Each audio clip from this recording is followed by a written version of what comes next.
In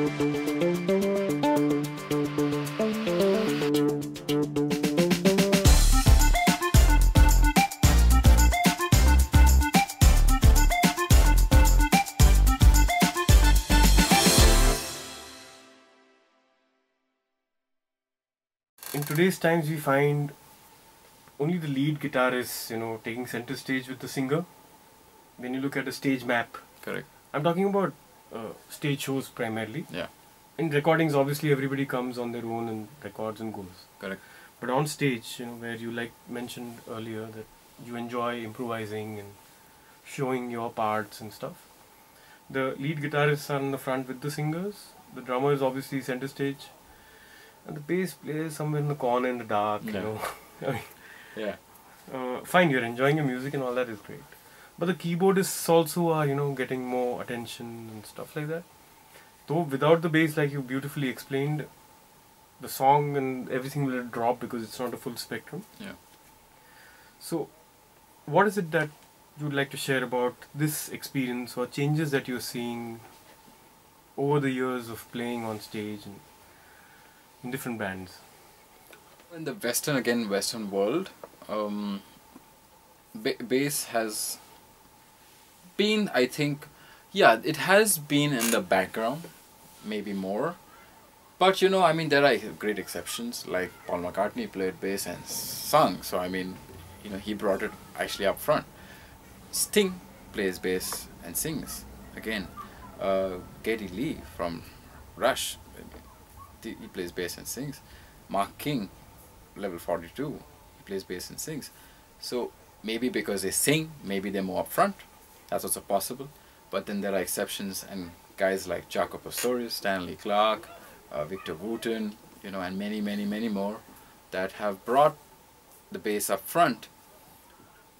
Maybe in the style of music that gave them a little more opportunity to showcase that instrument.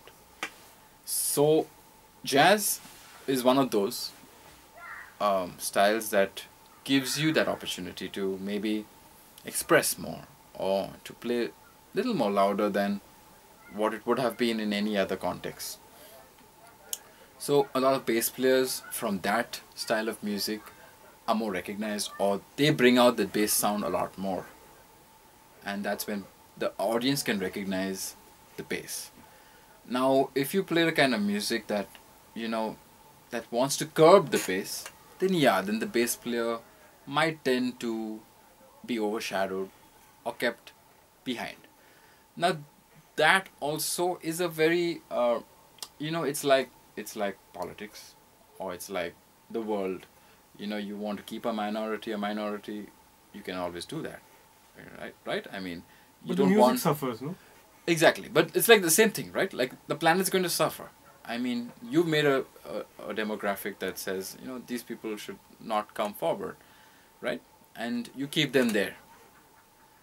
And that kind of is a negative enforcement on them, one, and it doesn't help in human evolution. Agreed, but not every musician can be the star, no? Or not everybody can. No, but it's again, it's not about actually a hierarchy, right? I mean, we're not talking about somebody being lower or higher. Actually, we're talking about music. Again, it's a spectrum. It's one line. So that means if I said equal space, exactly. So it's a line. It's a line basically. So everybody can stand in that same line in the front. No one has to stand behind, forward. It doesn't matter. No, it's just a formation. It's just how the stage looks full, and maybe that's cool. But like I mean, like people standing in line and playing their instrument. No, if you're talking about stage setup, I'm talking about, let's say right now, sound, for example. Okay. So for example, I'm saying why does that happen is because if you say that sound is not so important, is when you're going to push that instrument into a corner. So let's think of a triangle player, for example. Now we go by the sound, right? So we are saying, okay, this guy only playing a couple of notes and he's coming at a particular time. Not so important. Put him at the back. But now let's say we get somebody famous to play this triangle. He's going to be in the front, right? Only if he's a Bollywood actor, maybe. Maybe whoever, he might be a famous guy, right? But it has changed the importance of that instrument just by the person is playing it also, right? So one is the sound, one is who's playing it, Okay. and then third is if that person's a good instrumentalist, he can be worthy of playing that instrument up front. But it will still remain that one note in that bar. Correct. But if it was, let's say, A.R. Rahman playing the triangle, for example, and he wants to play just triangle on this part, you think he's going to tell him, Arjay, you're playing triangle, you go sit behind? Is anyone going to tell him that? No. He's going to sit up front and play that triangle, even if it is that much. Like, even if you've watched Sting has done that. He's played very weird instruments and which are very minuscule and, you know, just little bit. But he'll play it, but he's playing it there up front. And he'll take maybe he'll stand to the side a little bit just to, you know, because that instrument is maybe not dominating the song at that point in time. But how it's done. So again, it's why I'm saying this is because you need to first understand is that every instrument and every piece of this puzzle is making the picture. Nobody is more important than anybody. There is no piece in this band that is more important. The singer is not more important than the drummer is not more important than the keyboard player is not more important than the bass player, and the bass player is not more important than the guitar player.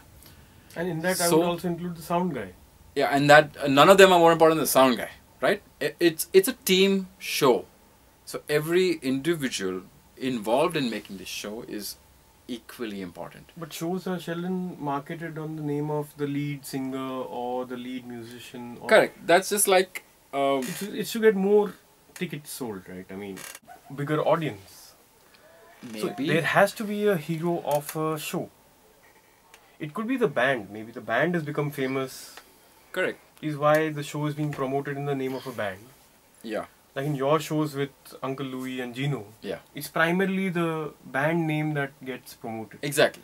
And I've always loved working in those concepts of just band names, you know, because in But is there anything wrong in which the lead singer is the hero or heroine of the show? You know, And that's you're there. it's a very it's actually a little, I find it primitive to put it in whatever way, because it's primitive. It's just like a, you know, the olden days of making movies, whether anywhere in the world, you know, you make a movie and you have a hero and you have the actress, the heroine, and then you have a villain, and then you have, you know, you put it in compartments and to create a story.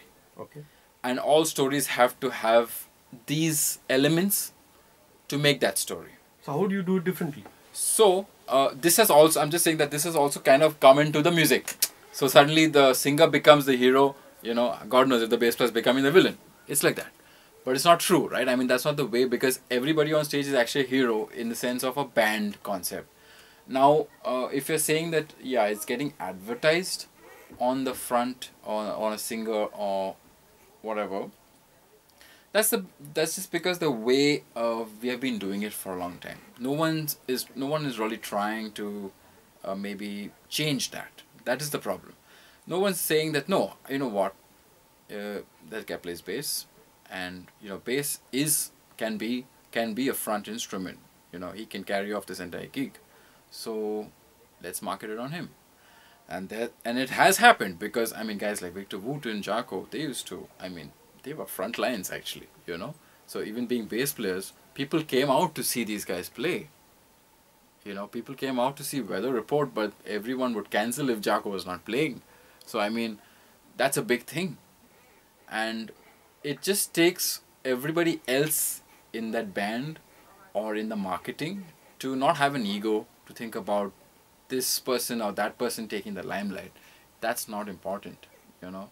That's not important. Whether, you know, the bass player is taking the limelight at that point in time or the drummer takes the limelight. No, it doesn't matter, because for me it's the music. So I mean, if in that entire show is that bass player or the drummer takes a 5, 10 minutes or 20 minutes solo, for example, you know, he's adding to the show. And that's how it should be looked at. Right. He's not really coming forward to taking over the show. You know, it's not like I play a solo that night and let's say I rock that show and I'm the best thing that happens that night. I don't go to the organizer after the show and say, you know what, man, I rock this show, you should pay me a lot more or pay me double of what you're paying me.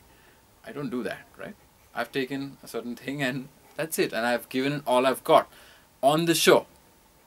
Whether I was standing right behind or in the wings, or then I came right in front and played a solo. I mean, the thing is the same thing. I'm not playing based on how much money you pay me. You get it?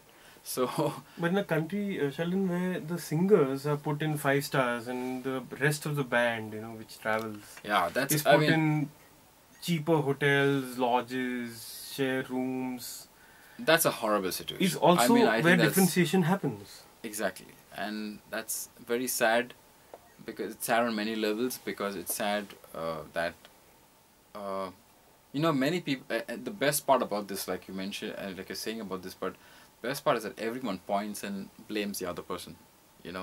Whenever this topic is brought up, musicians will blame the event organizers will blame the clients will blame the front artist will blame again somebody else, and it goes Just on. passing And the parcel. yeah, everyone's passing the parcel, and everyone's suffering, actually. So, this is not done. I mean, first of all, I don't think this is a cool way to do music. In the shows that you go on. So in the shows that I do, everyone's put up equally. Everyone stays in the same place. Nobody gets a special car. No, not at all, actually. I mean, at least the ones that I play, the fusion circuit and jazz, and But you all are treated with respect. Everyone's treated with respect. Everyone's given everything that they require, and whatever's in your contract is fulfilled. So what do you have to say about, honestly, money is important. Shows are important. Touchwood, you're busy. You do a lot of shows with different bands. But there are people who get called for shows once in a while. Yeah. Maybe they're not prepared, they're not ready to perform, or they're not as popular as maybe you are. So they would want to make the most of anything that they get. And that's a very dangerous poison. So they will accept anything that happens to them. That's a very dangerous poison. That's an insecurity, that's what I was coming back to, that which question you asked me, and is that the segregation is happening, where big artists are kept in one place and others are kept in another smaller, lodge. Musicians have to stand up for it. But then they lose the gig because there's But you cannot be insecure, because if you're insecure, nothing's going to improve. You're still staying there, right? That's not going to improve. But poorer And it's getting worse.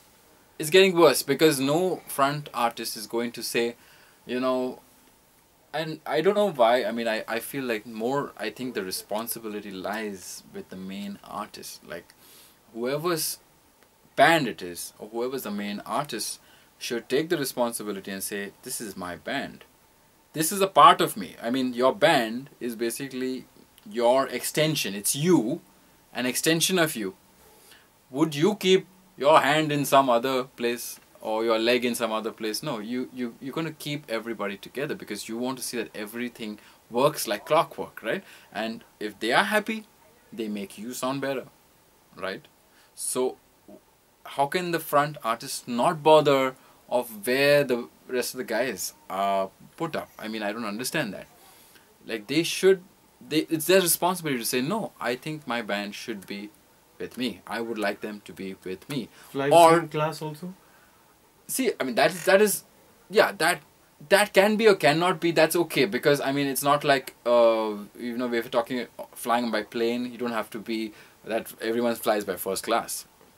It can be, it's all right if sometimes you cannot get all first class, if some people are staying in economy, premium economy or business or whatever. But as long as they're all going by plane, it's not like one artist is flying by plane and the rest are coming by bus or something like that. That is horrible, So that is bad.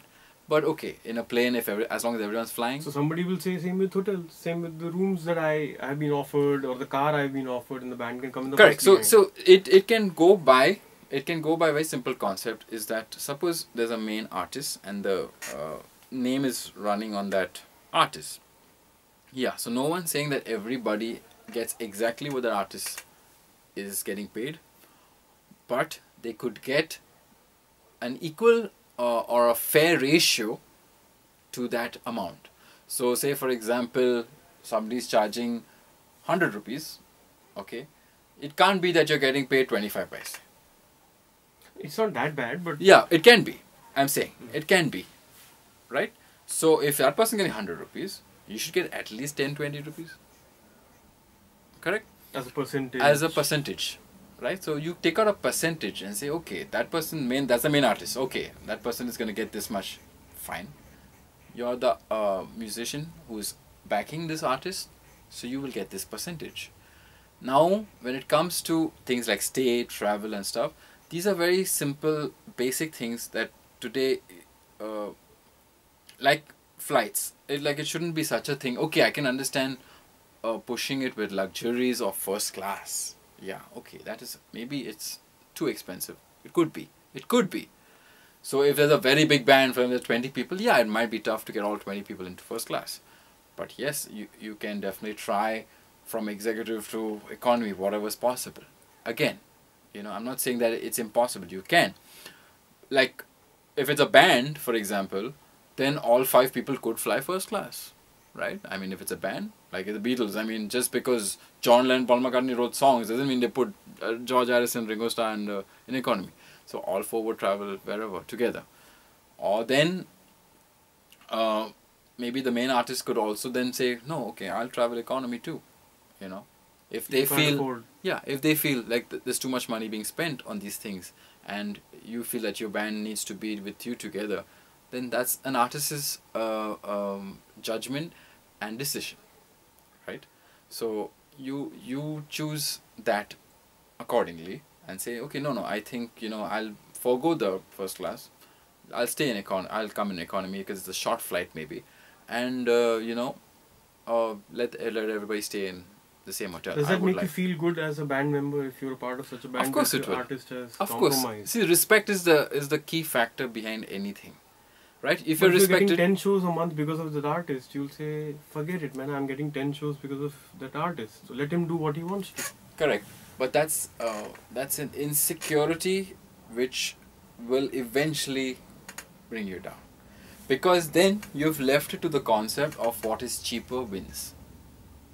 Of what, right? I mean, getting more, no? No, more whatever. Shows. Let's say I charge, like I said, let's say I charge 500 rupees, okay, as a musician, and I go along like this with this concept or whatever, travel anyhow, stay in any hotel, whatever, right? Tomorrow another guy comes in and says, I'll do all the same things for 450 bucks. Then what happens? It's like gone. any other product sale that happens. So it's going to keep dropping because another guy will come and cut him and say, no, I'll do it for 425. Next guy 400 bucks. It's going to drop and eventually you will be replaced. Yeah. That means what is not happening is the artists or the event people are not choosing the musician based on his expertise. They're choosing based on their price. Whatever's cheap, just call him and finish the show. Because we need one musician. We need to do it. Yeah, we need. This person wants a drummer or this person wants a bass player. Who's cheapest right now? We have 5,000 bucks budget. Call. And a herd comes running in, right? And because they want the gig, like you said, they're willing to compromise and stay anywhere, fly anyhow or whatever, take all sorts of treatment. That is actually going to ruin it not just for you, but everybody after you and around you. So you're spoiling the market? You're spoiling the entire industry. The entire industry will suffer eventually. Have you said no, Sheldon, to such offers? Yeah, I do. Where you don't get equal treatment or respect? I have, of course. And I have many times not taken shows or made it very loud and clear that, we are providing a certain type of expertise. Like, I'm called in because I play a certain way and I'm good at what I do. And because I'm good at what I do and I think it's worth so much. It might not be the best in the world. It might not be worth those big amounts. But I think it's worth this much, which is a fair amount. I've done an assessment of myself maybe. And I feel that, yeah, I think this much now, I think it's not too bad. It's not a crazy amount that I could just be throwing at somebody. and I keep that amount, and I charge everybody that one amount. Right. So you've not felt insecure about these kind of Well, losing gigs and well, everybody feels insecure, but you know what I'll be more insecure about is if tomorrow I cannot um, make what I'm worth, or I'm just going at a rate that is, just to get gigs, and because I'm so worried about losing work, and I just start, playing for anything. Because, I mean, in that case, these people will wrap you around their finger and, can do anything, because because they know you're insecure, they know you need the job, so they'll put you anywhere, or they'll treat you anyhow. Tomorrow you might not even get food, right? You might not get food, and then, is that correct? I mean, that's not correct. You know what I'm saying? is there a way you think the scene can improve, this scene of, band members feeling equally respected, treated? First of all, musicians need to stand up, man. I mean, they need to, first of all, just like stop this and just say, what? I think I'm worth this much. I'm going to come at this much.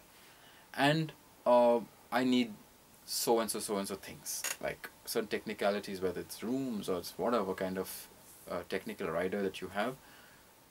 I feel that I deserve these things, and stand by it and stick by it. It will improve. Why? And very importantly, this is of course very importantly, is that see that you are worth what you are charging. That is important. I mean, it's not like, we are just shouting amounts and saying, I want 1 lakh, I want 10 lakhs, I want 20 lakhs. It's not that. It's, are you worth that money? Yeah. If you think you are, then you'll be confident enough. And you'll stand up and say, I am worth this amount.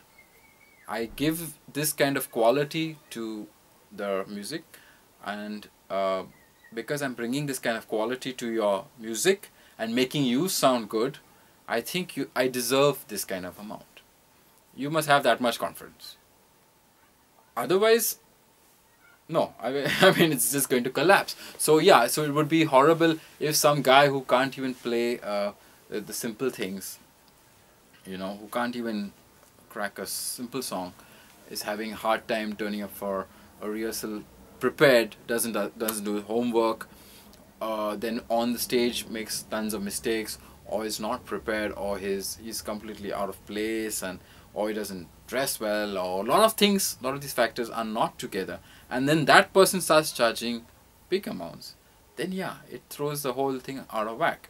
But if everything else is sorted, and you are a well-groomed musician who's ready, who's prepared, who's done his homework, who's absolutely killing it on stage, I think you deserve to charge that amount. And I think that all artists who are the front and the event organizers should see to it that these musicians are happy and get what they deserve. Because there's no shortage of funds, to be honest. I mean, we all know that. I'm sure all these musicians who are going for whatever know that there's no shortage of funds. This whole concept of there's no budget is a myth, actually, because there's always funds, and no one's saying to pay ridiculous amounts, but at least pay me in like the ratio and the percentage should be correct into what you're getting paid. So pay me this kind of percentage, whatever, 20%,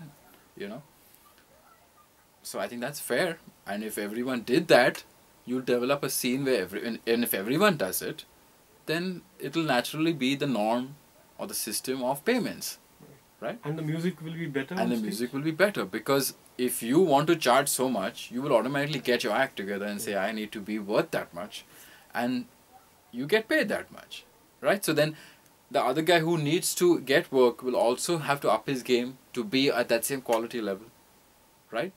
And if top artists are saying, no, I'm ready to put down this kind of money, but I want the best. I don't want just somebody who can wing my show. No, I want the best. And I'm putting this kind of money down. Don't you think the best will work hard to get that gig? Like we have all seen the Dream Theater video of, they needed a new drummer after Mike Portnoy. They called the best drummers in the world. They put all the money on the line for it, They did a show of it.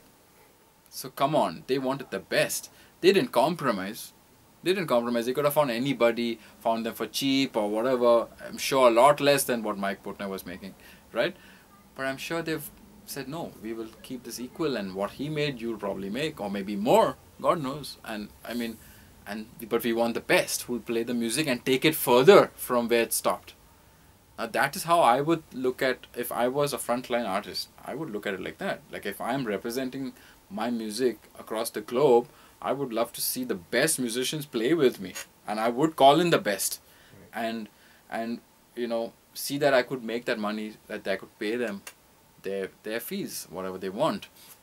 And if I couldn't, I would be very loud and clear as to how what I'm making, and see, I want to make this percentage and I'm ready to give you. So this is what I'm making, and this is the percentage that you can make. And are you comfortable with that? So be open and clear about your funds. You know, maybe that will encourage a lot of musicians to even probably play for a little less than what they usually make, as long as they know what is being circulated, you know, rather than just everything kept hidden, and you know, like just being told that there's no budget, you know, it's just 5,000 rupees. That is wrong, you know. And then you find out that the whole act was for some 50 lakhs or 1 crore, and you made 5 grand, and you slugged it out. Because I think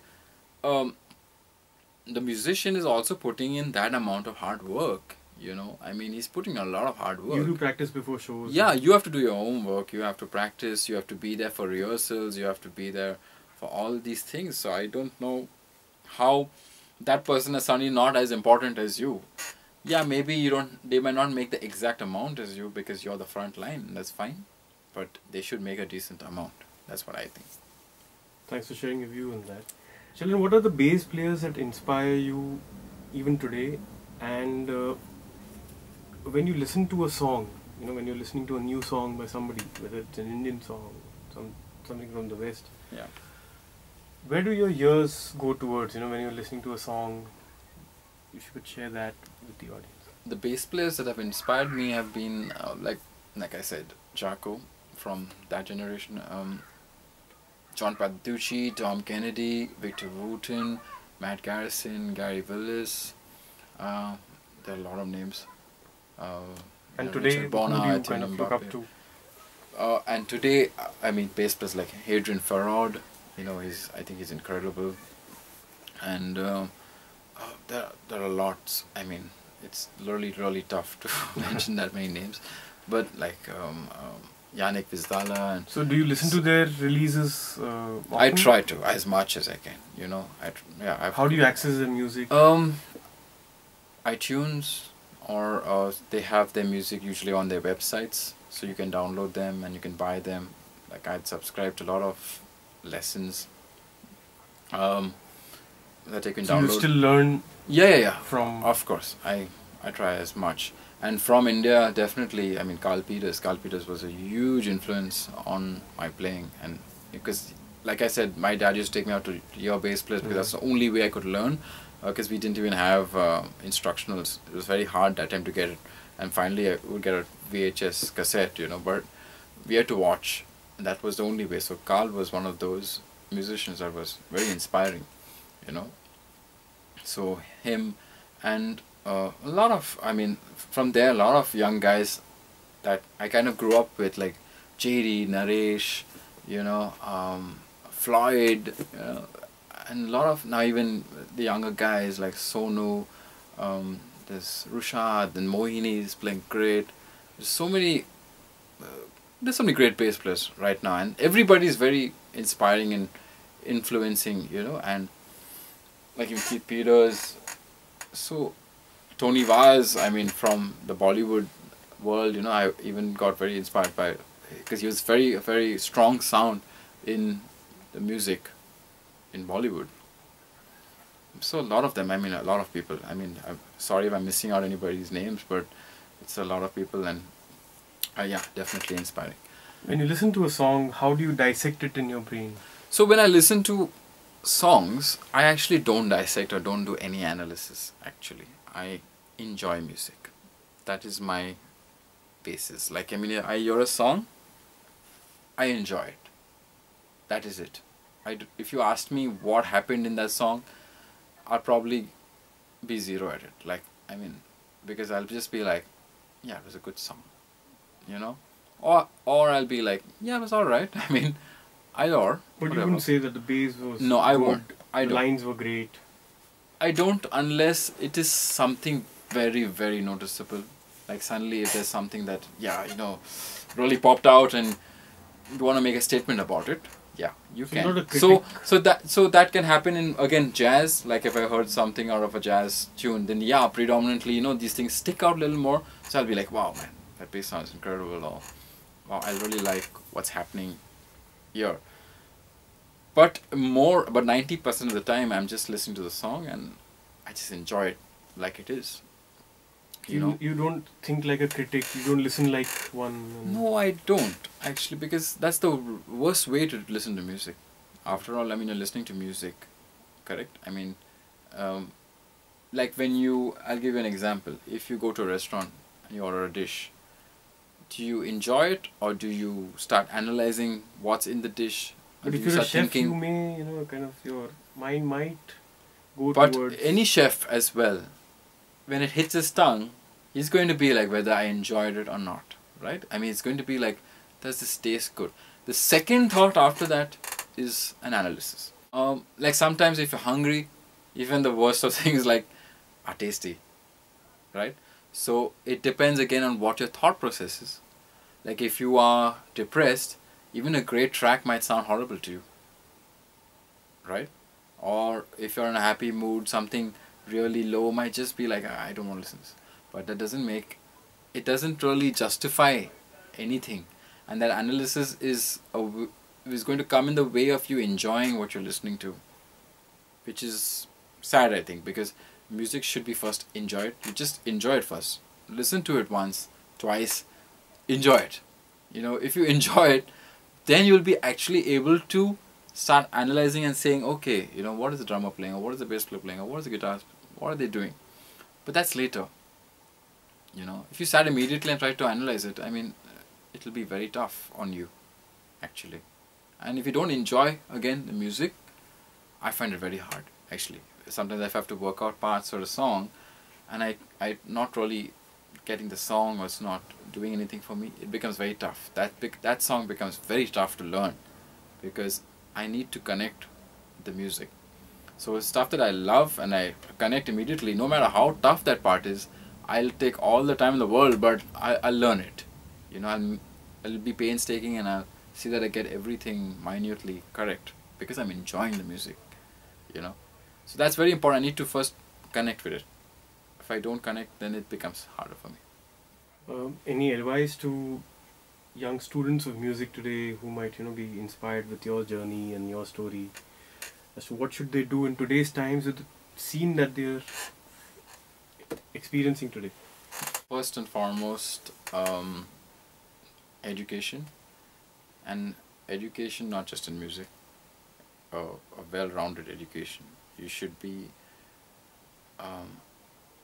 intelligent in many ways, you know, street smart, book smart, whatever way, you know. I mean, just keeping your mind open is the best way to absorb anything.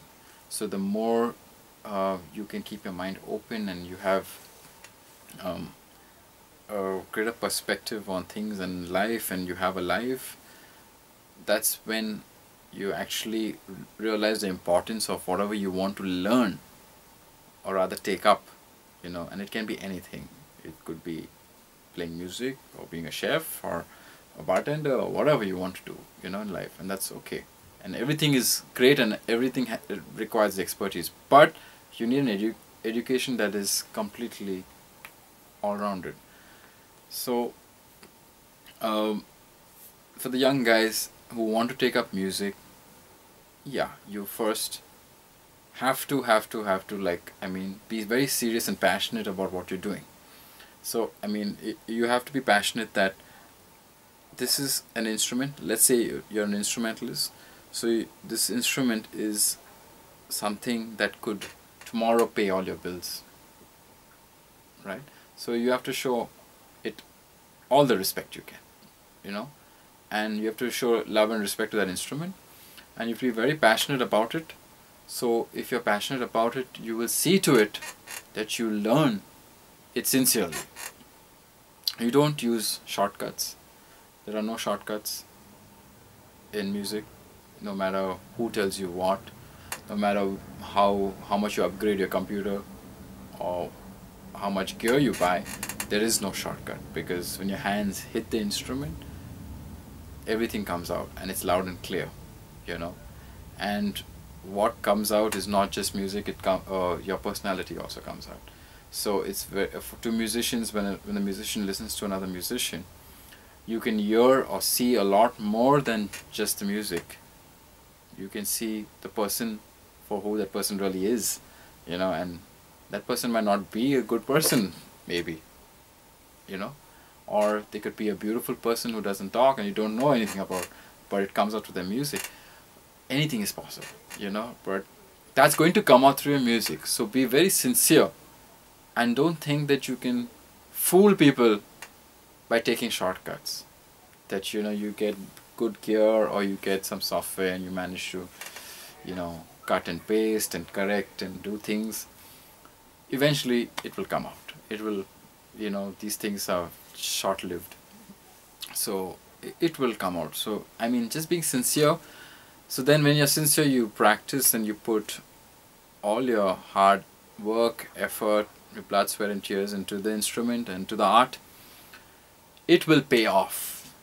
It will go back to that point of where we were talking about. You will be worth that price, and that is very important. So if you do this now, put that blood, sweat and tears into your music, and, you know, be sincere about it, great things will come, and nobody will be able to stop it. Nobody. No frontline, no event organizer, nobody. You know, what is due to you, I think it will come to you. And but be sincere about it, you know. So do everything with that sincerity and with love and respect towards all things and all musicians and all kinds of music and everybody. So also being a very good human being is, to me, one of the hardest and most important challenges as anything. Just to be a good human being. You know, I just think about that. Like, I mean, yeah, why am I playing music? You know, you have to pay bills because I love music. There's so many factors, right? And these things teach you that, okay, man, I mean, one day you're on top of the world, the next day you could be just completely broke, and things could go horribly wrong, and all sorts of things happen.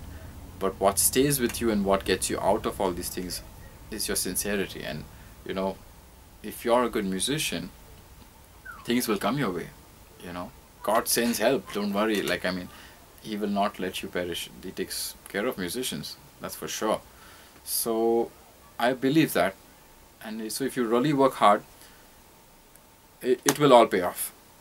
So developing an education also in other things will help you develop a good characteristic, because I see today's youngsters not getting, they're intelligent, don't get me wrong, they're very intelligent, but you know, you need to develop a little class also. Like, I mean, I find a lot of musicians today are very like sloppy, or they just, you know, not interested, and they dress up sloppily and they turn up in floaters to play gigs.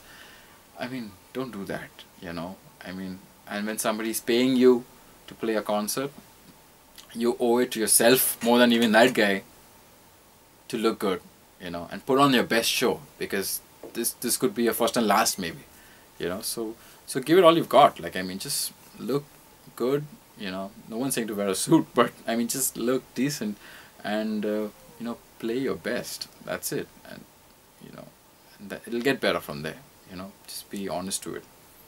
And as far as, you know, like worrying about it as a career, yeah, it's very tough.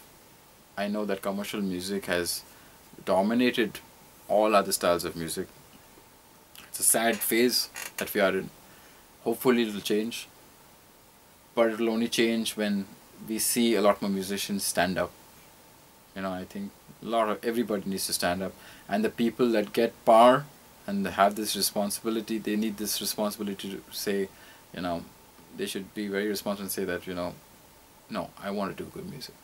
Finished. you know, especially in the commercial circuit, you know. And if you're doing, like, for example, film music, I think that it's about time now that, like, the directors or the producers trust the music directors to make their music. If you select a music director, I don't understand, you know, why you need to put your input.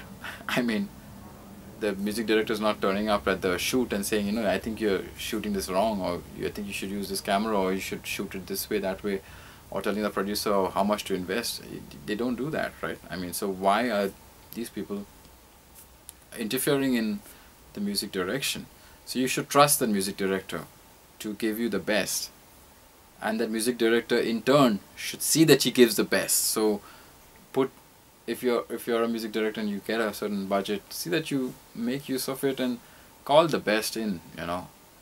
It will make your music great, and that's what's going to make things even better. And you have to risk it sometimes, maybe, you know. It might not work, but you have to risk it, and you keep doing that. I think the scene will get better. Like, it will demand a lot of quality, because I think that's what's required. Quality, simple. So whatever happens, we need to increase that quality of what's coming out. And I see the quality in only independent projects, you know, mainly. That also, it varies, you know, some get there, some don't, or some don't even get noticed and recognized. So just developing platforms also, you know. I hope more platforms come out for independent music. More people take notice of, you know, just like we spoke about, bass players or drummers or other musicians that are probably in the background, like, you know, just really realizing their importance and giving them front stages, and or giving them platforms, and not telling them what to play. Let them bring their music to the table, you know. Let them bring it out, let them play it. Stop telling people what to play, you know. And in the jazz world also, we have a lot of people who love enforcing and saying that, you know, I want to hear this song and that song. It's not a jukebox, you know. I mean, we're not jukeboxes, or this is not a karaoke scene, right? I mean, and jazz is about improvisation. So how does playing familiar tunes become jazz? That's a pop gig then, in that case. So I think, like, people should also be very open to letting artists just express themselves, you know. Just let them play whatever. That's how it's happened in the world. I mean, you know, the whole jazz world once upon a time looked down upon Weather Report as a fusion band and whatever, but today they're one of the top jazz, they're listed as top jazz artists. And Miles, same thing.